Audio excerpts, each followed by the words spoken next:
미국 절반에 가까운 주에서 직전주와 비교한 코로나19 감염 사례가 10% 이상 증가했습니다. 독감과 코로나19가 동시에 유행할 가능성에 대한 우려도 커집니다. 뉴욕과 뉴저지에서도 코로나19 감염자가 다시 증가세를 보이고 있습니다. 한편 뉴욕주의 주민 3명 중 1명은 코로나19 항체를 보유했다는 연구 결과도 나왔습니다. 드블라지오 뉴욕시장이 코로나19 기간 실내 영업 제한으로 허용했던 식당들의 야외 영업을 영구화시킨다고 밝혔습니다. 2020 센서스 마감 기한을 앞당겼던 트럼프 행정부의 계획에 급제동이 걸렸습니다. 캘리포니아주 연방법원이 센서스국의 인구조사 마감 기한 축소 계획에 시행 중지 가처분 신청을 내렸습니다.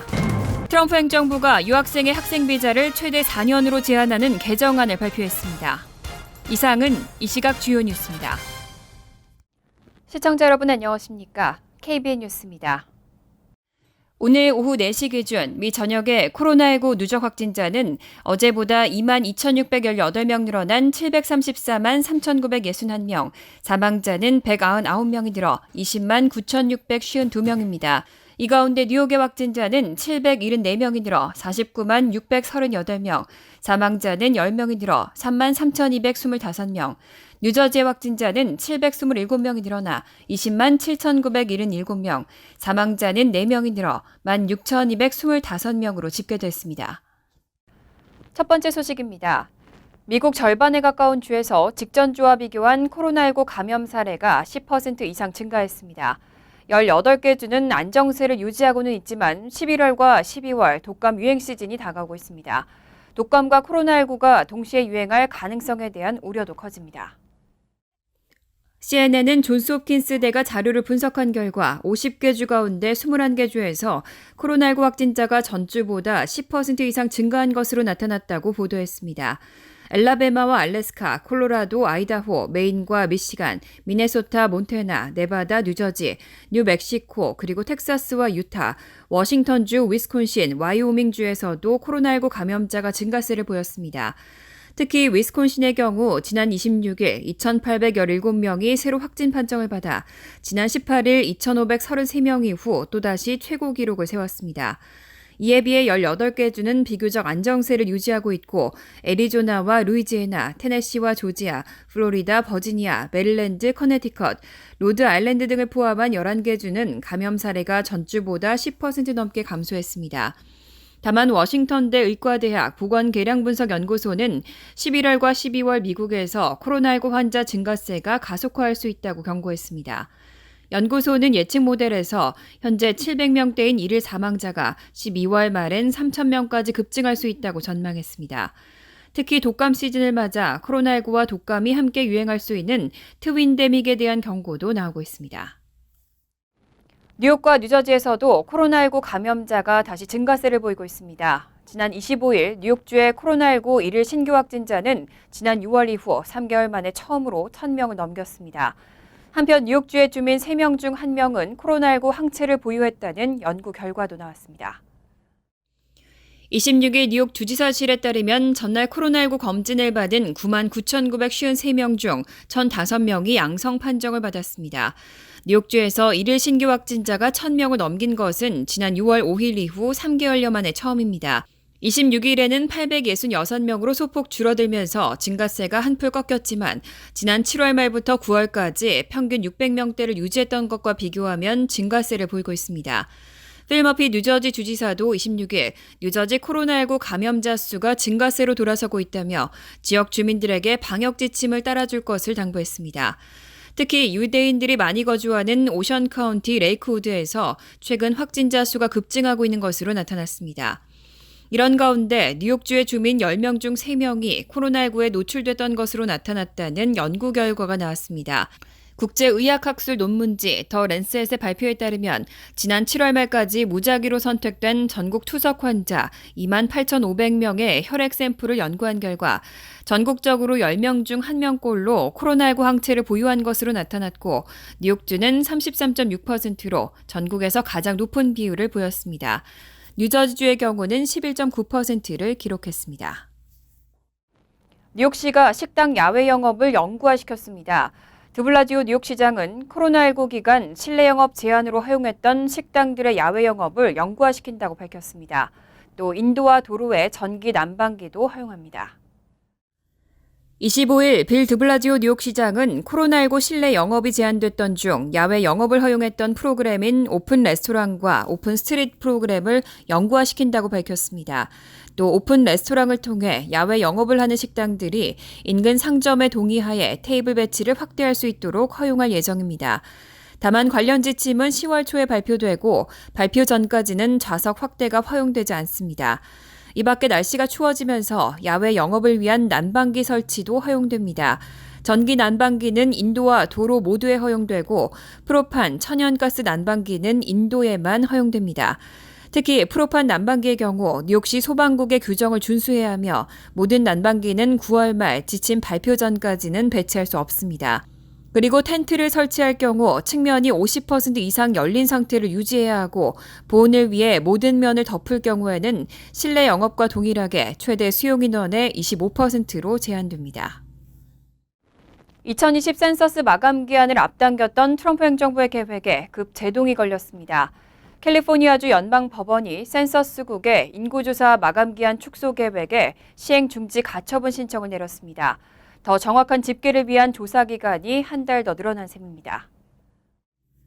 25일 뉴욕타임스, 공영라디오, NPR 등의 보도에 따르면 캘리포니아주 북부 연방법원의 한인 루시고 판사는 이날 지역 정부들이 연방정부를 상대로 제기한 소송의 심리에서 연방 센서스국과 상무부의 인구조사 마감 기한 축소 계획에 시행 중지 가처분 결정을 내렸습니다.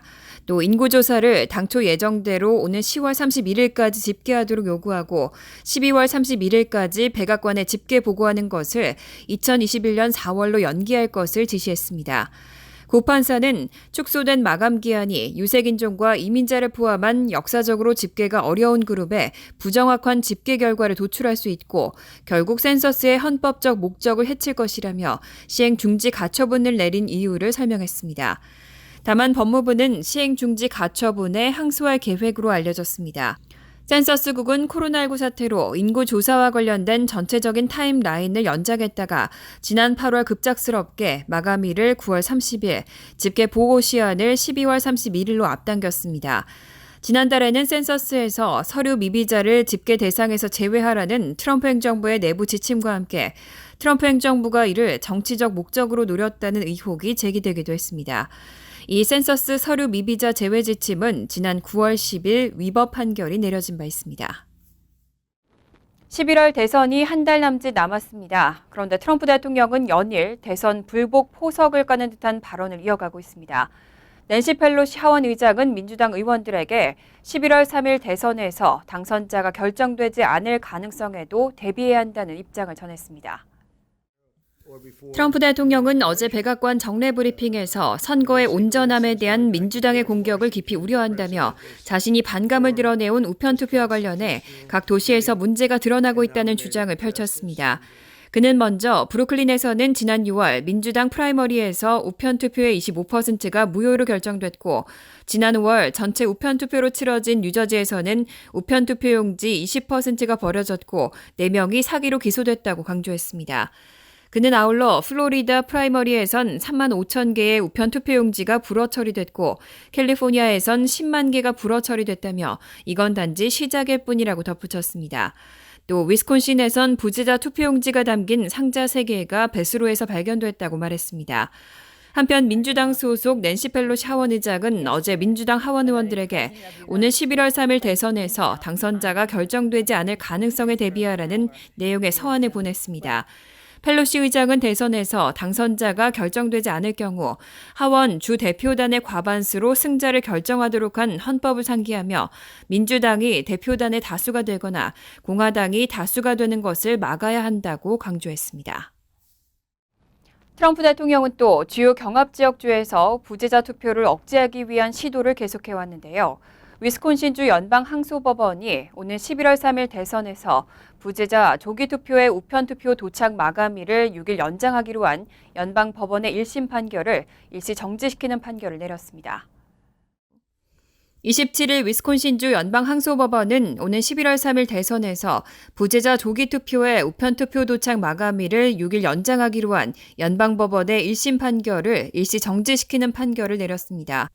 앞서 지난 21일 위스콘신주의 윌리엄 콘리 연방판사는 대통령 선거일인 11월 3일 우편물에 우표 소인만 찍혀 있다면 이후 6일 동안 도착한 표를 유효표로 계산할 수 있도록 기한을 연장하는 판결을 내린 바 있습니다. 하지만 이제는 원래대로 선거 당일 저녁 8시까지 도착한 부재자 투표만 유효표로 계산됩니다. 1심에서는 판사가 민주당과 민주당 지지자들의 편을 들었습니다. 코로나19로 인해 사상 유례가 없이 폭증할 부재자 투표를 원만히 처리하기 위해서 11월 9일 소인이 찍힌 우편 투표까지 유효표로 계산하도록 판결한 겁니다. 하지만 이 6일간의 연장 판결은 이번 상소심 판결로 효력이 일시 정지됐고 최종 결과는 연방 제7항소법원이나 대법원에서 이 문제로 계속 재판이 진행된 뒤에 결정됩니다. 항고 여부에 대해서는 아직 항소재판소에서 별도로 공지한 사항은 없습니다. 트럼프 대통령이 고 루스베이더 긴즈버그 연방 대법관의 후임으로 보수 성향의 에이미 코니 베럿 제7연방항소법원 판사를 임명했습니다. 상원 공화당은 10월 12일부터 청문 절차를 시작하고 대선 이전에 인준을 끝낸다는 방침입니다. 하지만 민주당과 조 바이든 전 부통령은 강하게 반대 입장을 밝혔습니다. 26일 AP통신, CNN 등에 따르면 트럼프 대통령은 이날 백악관 로즈가든에서 보수 성향의 에이미 코니 베럿 판사를 연방 대법관에 공식 지명했습니다. 트럼프 대통령은 그녀가 탁월한 업적과 우뚝 솟은 지성, 헌법에 확고한 충성심을 가진 여성이라며 치켜 세웠습니다. 보수 성향의 베럿 판사는 총기, 임신 중절 수술 등 문제에서 일관적으로 보수 성향을 보여왔고 특히 여성의 임신 중절권을 인정한 1973년 로데 웨이드 판결을 비판해왔습니다. 카톨릭 신자인 베럿은 이날 지명 발표장에 남편과 7명의 자녀와 함께 나왔습니다. 하지만 민주당은 트럼프 대통령이 보수색이 짙은 베럿 판사를 새 연방 대법관으로 지명하자 반발하고 있습니다. 조 바이든 민주당 대선 후보는 상원은 미국 국민이 다음 대통령과 의회를 선택할 때까지 인준에 나서면 안 된다고 말했습니다.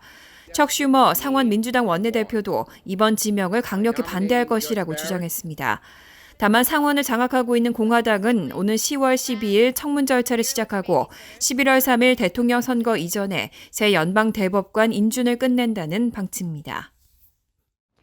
트럼프 대통령은 올해 기준 순자산 평가액만 25억 달러에 달하는 것으로 알려져 있습니다. 그런데 대통령에 당선된 2016년과 그 이듬해 낸 소득세가 총 1,500달러에 그친다는 보도가 나왔습니다. 거기다 최근 15년 가운데 10년은 소득세를 한 푼도 안 냈다는 폭로가 나왔습니다. 뉴욕타임즈는 27일 20여 년치의 트럼프 대통령의 소득 신고 자료를 확보했다면서 그가 2016년과 2017년 연방소득세를 각각 750달러씩 냈다고 보도했습니다. 뉴욕타임즈는 해당 자료를 합법적인 경로를 통해 확보했다며 2018년에서 2019년 기록은 포함되어 있지 않다고 밝히면서 트럼프가 최근 15년 사이 10년은 수입보다 손실이 크다고 신고해 연방소득세를 내지 않았다고 전했습니다. 하지만 트럼프 대통령이 임기 첫 2년간 스코틀랜드와 아일랜드에 있는 골프클럽 등 외국 사업체에서 7,300만 달러를 받았다고도 지적했습니다. 뉴욕타임즈는 또 트럼프 대통령이 2017년 인도와 필리핀에는 각각 14만 5,400달러와 15만 6,824달러를 세금으로 냈다며 미국에서는 750달러를 납부한 것과 대비를 이뤘다고 비난했습니다. 뉴욕타임즈는 트럼프 대통령이 소유 운영하는 기업들이 적자를 신고해 그가 셀러브리티로서 벌어들인 수백만 달러에 대한 과세를 피했다고 주장했습니다. 트럼프 대통령의 수익과 미국에서 재산 상위 1%에 적용되는 세율만 고려하면 트럼프 대통령은 최소 1억 달러의 소득세를 내야 했다는 것이 뉴욕타임즈 분석입니다. 신문은 또 트럼프 대통령이 집과 전용기, 머리 손질 등에 사용한 개인 비용을 사업 비용으로 처리해 세금을 줄였다고도 지적했습니다. 트럼프 대통령은 이날 백악관 기자회견에서 뉴욕타임즈의 보도가 가짜뉴스라고 반박하고 구체적 설명 없이 세금을 냈다면서 관련 정보를 공개하겠다고 말했습니다. 트럼프 행정부가 유학생의 학생 비자를 최대 4년으로 제한하는 개정안을 발표했습니다. 재학 중이라도 기한이 만료되면 미국을 떠나야 하고 더 머무르기를 원하면 비자 연장을 신청하거나 새로운 비자를 신청해야 합니다. 유학생들의 혼란이 커질 것으로 우려됩니다. 26일 USA 투데이 월스트리트저널에 따르면 국토안보부는 지난 24일 학생비자 소지자가 미국에 머무는 기한에 제한을 두는 비자 규정 개정안을 관보에 올렸습니다. 현재 미국은 재학 중인 유학생의 학생 비자를 유효하도록 규정하고 있고 개정안의 핵심은 재학 중이더라도 비자의 기한을 최대 4년 만료로 제한하는 점입니다. 이에 따라 유학생들은 대학원 등록 혹은 학부를 마치는데 4년 이상의 시간이 필요하더라도 기한이 만료되면 떠나야 합니다. 더 머무르기를 원한다면 비자 연장을 신청하거나 새로운 비자를 다시 신청해야 합니다. 특히 북한 등 미국의 테러 지원국 목록에 올라간 국가와 불법 체류율 10% 초과인 국가 출신 유학생의 비자 기한은 최대 2년으로 제한했습니다. 국토안보부는 성명을 통해 이번 개정이 프로그램 감독 메커니즘을 개선하고 외국 적대국들이 국가교육 환경 악용을 방지하며 미국 이민법을 적절히 강화하는 데 중요하다고 밝혔습니다. 개정안은 30일간의 의견 수렴을 거치게 됩니다. 다만 월스트리트저널은 조 바이든 민주당 대선 후보가 대선에서 승리할 경우 내년 1월 이전까지 개정된 규정 시행은 어려울 것으로 전망했습니다.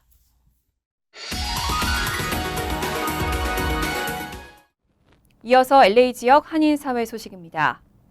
인천국제공항을 출발해 시애틀로 향하던 대한항공 여객기에서 60대 한인 남성이 난동을 부리다가 미국 경찰에 인계되는 소동이 벌어졌습니다. 대한항공에 따르면 어제 오후 4시 40분쯤 인천공항을 출발한 K019편 여객기에 탑승한 한인 남성이 승무원을 위협하며 난동을 부렸습니다. 이 남성은 착륙 40여 분을 앞두고 객실 주방에 들어와 승무원 3명을 위협하고 조종실 진입까지 시도하다 승무원에게 제압됐습니다. 대한항공은 시애틀 공항 도착 후 미국 경찰에 이 남성을 인계했으며 술에 취했는지 여부는 확인되지 않았습니다. 이 남성은 한국계 미국인인 것으로 알려졌으며 난동을 부린 이유에 대해서는 알려지지 않았습니다. 연방식품의약국 FDA가 시라키쿠 브랜드의 모기버섯이 살모넬라균에 감염됐을 우려가 있다며 리콜 조치를 내렸습니다. FDA는 위스메닥 아시안 식품업체에서 수입해 음식점으로 유통된 시라키쿠 블랙 펑거스 모기버섯을 살모넬라균 오염으로 리콜한다고 밝혔습니다. 연방질병통제예방센터 CDC에 따르면 캘리포니아 주와 조지아 등 10개 주에서 이 모기버섯으로 인한 살모넬라균 감염 환자 41명이 보고됐으며 4명은 입원한 것으로 나타났습니다. CDC는 살모넬라균에 감염되면 6시간에서 6일 사이 설사와 발열, 위경련 등이 나타나며 면역력이 약한 5세 미만 어린이와 65세 이상 노인 등은 특히 주의해야 한다고 조언했습니다. 간추린 소식입니다. 26일 CNN은 텍사스주 레이크 잭슨시의 수돗물 검사에서 네글레리아 파울러리, 일명 뇌먹는 아메바가 발견됐다고 보도했습니다. 이에 시 당국은 즉각 재난사태를 선포했습니다. 밥시플 레이크 잭슨 시장은 성명에서 오염된 식수로 주민들의 생명과 건강, 재산이 중대한 위협을 받고 있다며 주민 2만 7천 명에게 수돗물 사용 금지령을 내렸다고 말했습니다. 지난 8일 레이크 잭슨에 거주하는 6세 소년이 네글레리아 파울러리에 감염돼 병원에 입원한 것으로 알려졌습니다. 흑인 여성 브레오나 테일러에게 총을 쏜 백인 경찰관에 대한 불기소 결정에 항의하는 시위대가 브루클린 다리를 점거했습니다. CNN은 27일 전날 저녁 9시께 뉴욕 브루클린 바클리에서 모인 수백 명의 시위대가 브루클린 다리로 진입해 맨하튼 쪽으로 향했다고 보도했습니다. 시위대는 경찰의 해산 명령을 거부하고 1시간이 넘게 브루클린 다리 위에서 대치했고 이 때문에 브루클린 다리의 맨하튼 방향 차선이 1시간 넘게 통제된 것으로 알려졌습니다. 아이오와주 워털루시에서 열린 주말 오토바이 클럽 모임에서 26일 새벽 총격전이 벌어져 1명이 사망하고 7명이 다친 것으로 나타났습니다.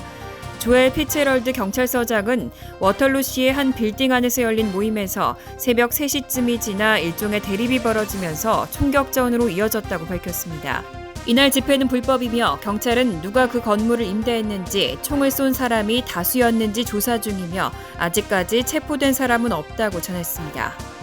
뉴저지 한인상록회가 제19회 효행상 수상자 19명을 발표했습니다. 제19회 효행상 및 문화축제는 오늘 30일 오전 11시부터 온라인 영상으로 개최됩니다. 상록회는 유례가 없는 코로나19 팬데믹 상황으로 불가피하게 사회적 거리 두기를 통한 행사를 온라인상으로 치르게 됐다며 녹화된 부분과 당일 행사의 편집을 거쳐서 전체적인 방송은 유튜브 채널을 통해 10월 10일 송출될 예정이라고 밝혔습니다. 환율과 증권 소식입니다.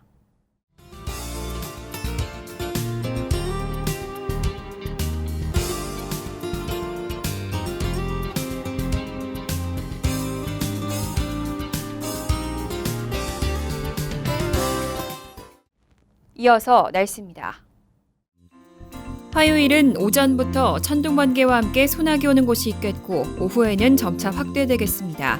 낮 최고 기온은 75도, 섭씨 24도, 밤 최저 기온은 69도, 섭씨 21도로 예상됩니다. 수요일은 오후부터 비가 점차 줄어들겠지만 지역적으로는 많은 비가 내리는 곳도 있겠습니다. 목요일은 대체로 화창하지만 적은 양의 소나기 가능성이 있겠습니다. 이상으로 KBN 뉴스를 마칩니다. KBN과 함께 즐거운 저녁 되시기 바랍니다.